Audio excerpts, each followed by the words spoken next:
We pay our respect to the Bungarong people of the Kulin Nations and acknowledge them, the traditional owners of this country. We also pay our respects to the elders and teachers past and present.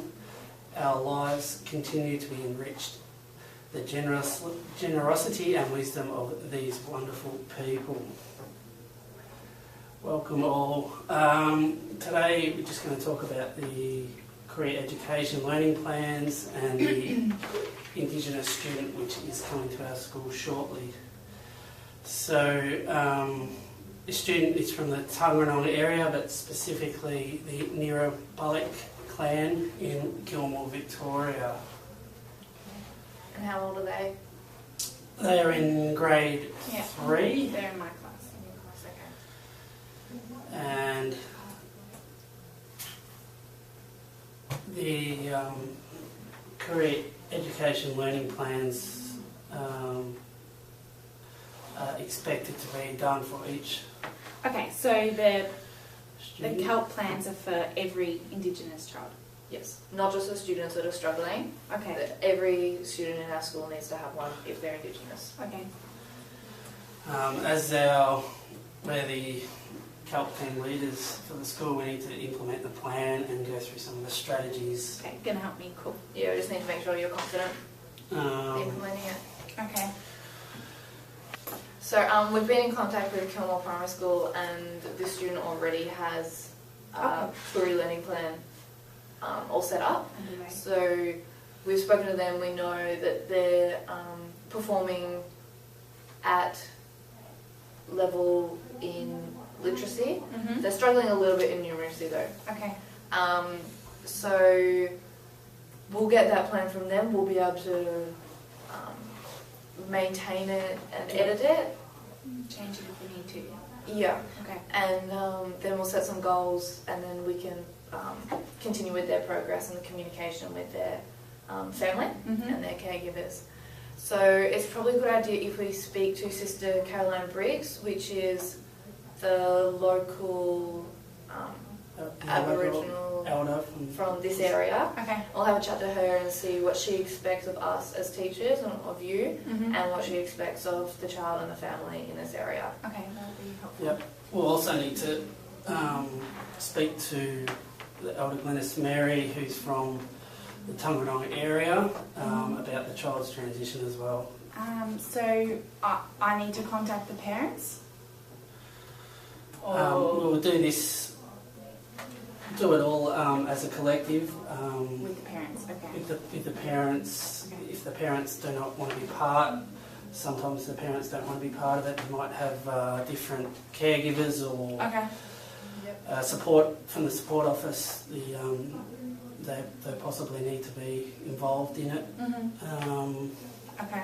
And they'll help us to engage the parents, because it is a very group format. So it's part of you, us, the principal, and the parents and the student. Okay. It's a very collaborative process. It's definitely a team exercise altogether, especially with the child transitioning from a different area. We've got some results from their past AusVals and classroom work and where the students at. As we said before, there's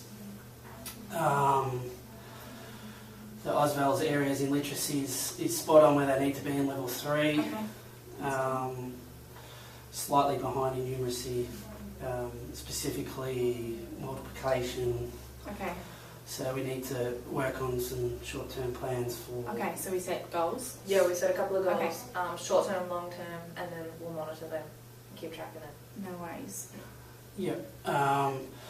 So you're obviously aware of the SMART goals Yep. No worries. that we implement for all students. Okay.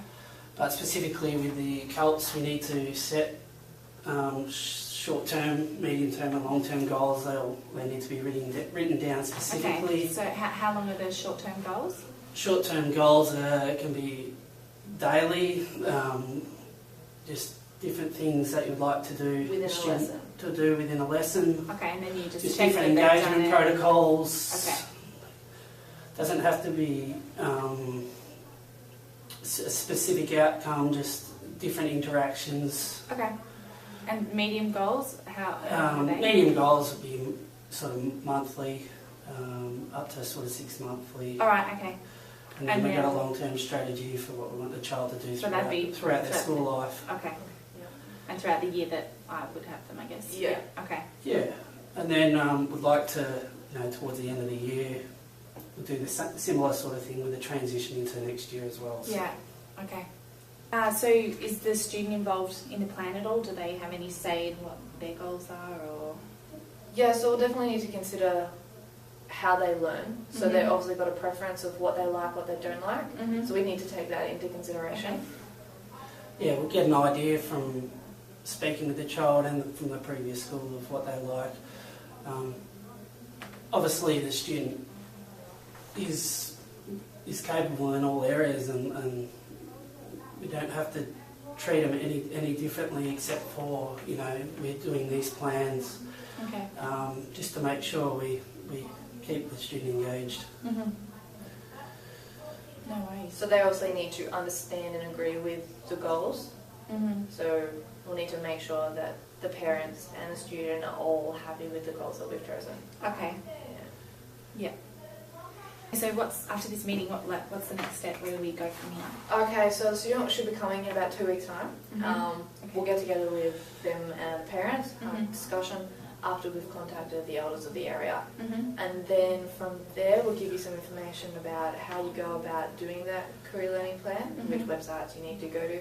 There's also a link to a handbook, so if you do have any issues, Yeah. that will hopefully explain it all, but you've got Yeah, support. we're all here together as Yeah, well. we'll So do it all together. Yeah, so Collaborative. you've definitely got the support that you need.